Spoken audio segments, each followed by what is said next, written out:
life savings to start a business, or companies to come to Florida or other states and expand and hire more people if they think we're on the road to Greece. And let me tell you, if this president keeps spending $1 trillion or more that we take in, than we take in every year, you're going to see us on the road to Greece, and you're going to see a financial crisis down the road. I will not let that happen. I will cut federal spending, and I will get us on track to a balanced budget.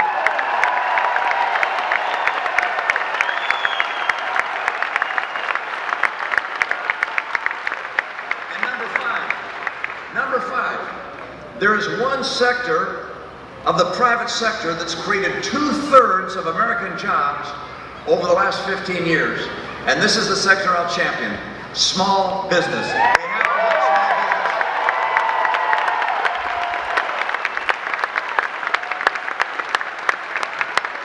small business. Small business is a source of jobs. It's also a great source of opportunity. Hispanic Americans are even more active in starting new businesses than the population at large. We need to help people with small business. That means keeping taxes down on small business, getting regulators to encourage them, and making sure we get rid of Obamacare. It kills jobs in small business.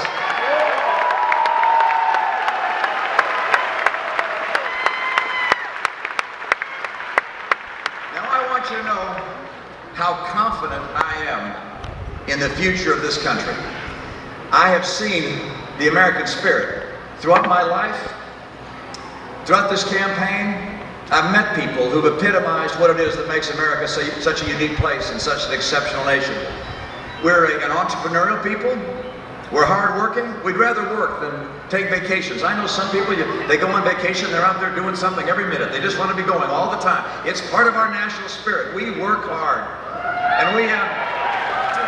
And we're always looking for opportunities to start things and fix things and improve things. It's just who we are. But one of the things I love most about this country is the great quality of the human spirit, our patriotism for America. I've seen everywhere I've gone.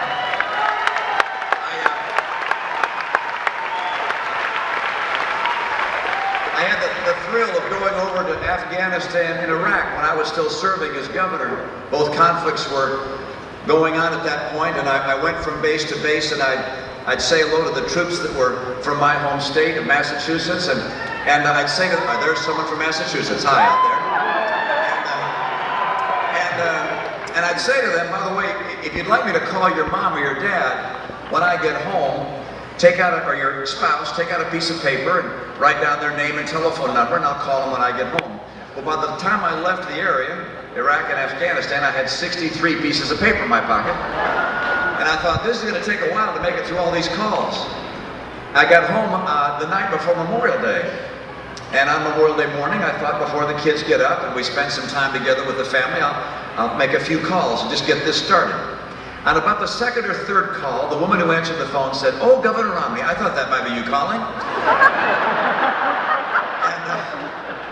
And I said, "What do you mean?" And she said, "Well, you know, you made some calls this morning to some spouses, and then they emailed their soldiers in Iraq and Afghanistan saying you were calling, and they emailed each other, and so we've been expecting your call today." So I made 63 calls on Memorial Day.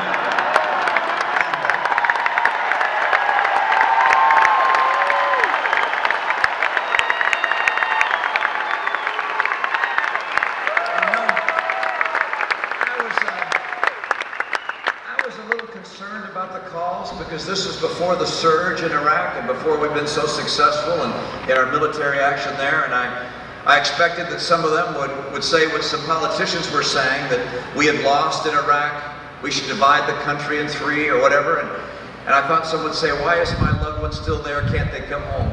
In 63 calls, not one complaint, not one. And in each call, I would end with roughly these words: "On behalf of our country and on behalf of the Commonwealth of Massachusetts, I want to express my appreciation to you for the sacrifice of your family and the sacrifice of your loved one for our great country." And they would either interrupt me or wait till I was finished and say roughly these words: "No, Governor, it's an honor to be able to sacrifice for the greatest nation on earth."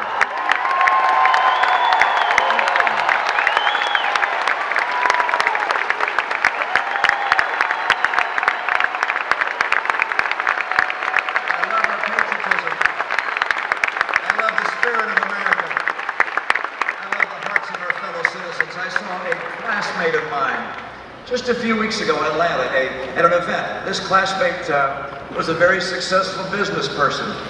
And then he was involved in a tragic accident which left him paralyzed from the neck down.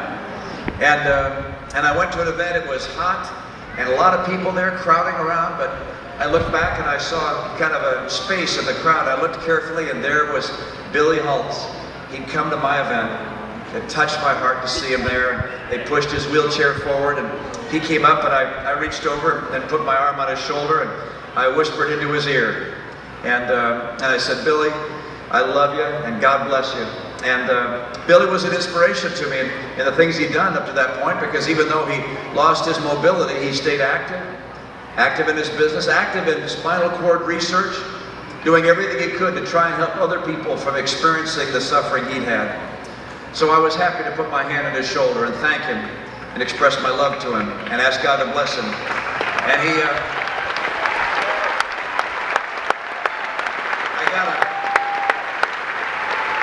I got a call from a friend that he died the next day after that visit.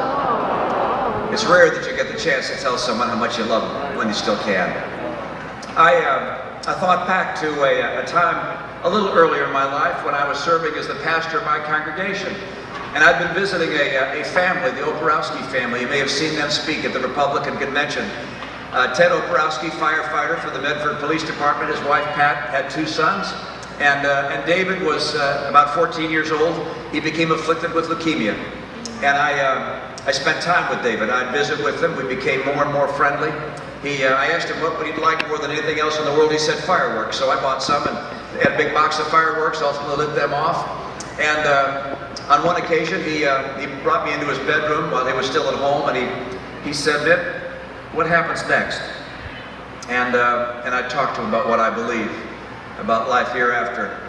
And then, as he was really ill and in the hospital, he called one day, and I think either he called directly or Pat, his mom, called and said, David wants you. You got a law degree, right? I said, yes. I'm not a practicing lawyer, but I have a law degree. And she said, or he said, would you come to the hospital? He wants to dictate his will to you. Oh. And so I went to the hospital and got on my legal pad to make it look official and said, David, what do you want to do? And he said, well, here, I want my fishing rod to go to one friend, and I want my skateboard to go to another friend, and I want my rifle to go to my brother. And through all this, David had the kind of strength and courage and maturity you see in so many of our young people and so many of the people in this great nation of ours. I thought of that wonderful slogan some years later, clear eyes, full heart, can't lose. David passed away, but I'll always remember, never forget his courage, his clear eyes, his full heart. He won't lose.